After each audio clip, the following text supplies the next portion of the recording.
ನನ್ನ ಪ್ರಾಣವನ್ನು ತೆಗೆದುಕೋ. ನಿಮಗೆ ಮತಿಗೆ ಮೌಢ್ಯವೆಂದು ಆವರಿಸಿದ ಎರಡು ಮಾತಿಲ್ಲ. ಸುಜ್ಞಾನವೆನ್ನುವುದು ಮೊಳೆಯಬೇಕು ಅಂತಾದ್ರೆ ಅನುಗ್ರಹಿಸಿದ್ದೇನೆ.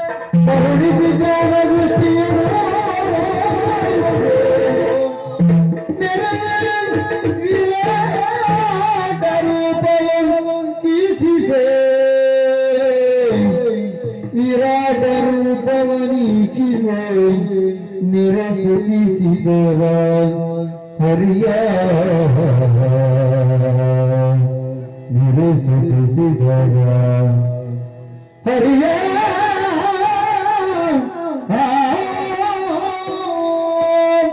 ಕಿರಾಣಮ ಶಯನ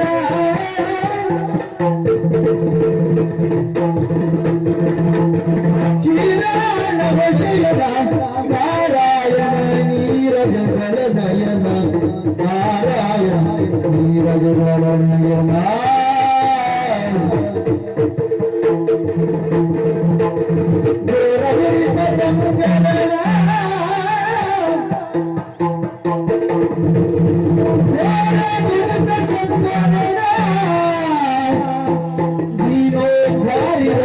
ರಮಣ ನಾರಾಯಣ ಮೃತ್ಯುಂಜಯ ಮಿತ್ರ ಪವಿತ್ರ ನಿತ್ಯದ ಮುಕ್ತಿ ಪಾತ್ರ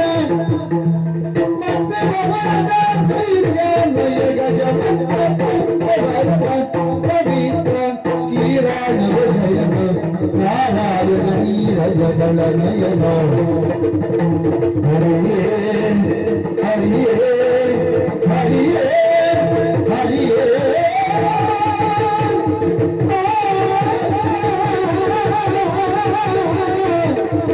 ಹರಿಯೇ ಹರಿಯೇ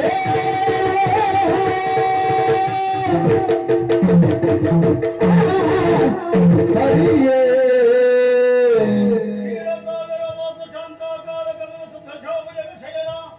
ಅಖಿಲಾಂಡ ಕೋಟಿ ಬ್ರಹ್ಮಾಂಡ ನಾಯಕ ಪರಮ ಪಾವನ ಮೂರ್ತಿಯೇ, ಕ್ಷಣಕಾಲದ ಮೊದಲು ನಾವ್ಯಾರು ನೀವ್ಯಾರು ಅಂತ ವಿಚಾರ ನಾವು ತಿಳಿದಿರಲಿಲ್ಲ. ಅಜ್ಞಾನದ ಅಂಧಕಾರದ ಕೂಪದಲ್ಲಿ ಬಿದ್ದಿರುವ ನಮಗೆ ಹಸ್ತ ಸ್ಪರ್ಶದಿಂದಾಗಿ ಸುಜ್ಞಾನದ ಬೆಳಕನ್ನು ತೋರಿದೆಯಾ ತಂದೆ.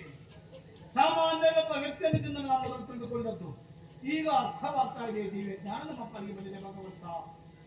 ಮೂರು ಮೂರ್ತಿಗಳು ನಿನ್ನ ದೇಹದಲ್ಲಿ ಕಾಣ್ತಾ ಇದ್ದೇವೆ. ಮುಕ್ಕೋಟಿ ದೇವತೆಗಳನ್ನು ಕಾಣ್ತಾ ಇದ್ದೇವೆ ನಿನ್ನ ದೇಹದಲ್ಲಿ. ಬ್ರಹ್ಮದೇವನ ಸಕಲ ಜೀವರಾಶಿಗಳು ನಿನ್ನೆ ದೇಹದಲ್ಲಿ ಕಾಣ್ತಾ ಇದ್ದೇವೆ ಅಂತಾದೆ. ಆದಿ ಪುರುಷರೇ ನೀನು, ಅದಕ್ಕೆ ಪರಬ್ರಹ್ಮ ಎನ್ನುವ ಹೆಸರುಂಟು. ಯಾವುದು ಸಾವೇ ಇರದ ವ್ಯಕ್ತಿಯೋ ಅದಕ್ಕೆ ಸಂಖ್ಯೆಯಲ್ಲಿ ಹೇಳುವುದಾದರೆ ಸಾವಿರದ ಒಂದು ನೀನು.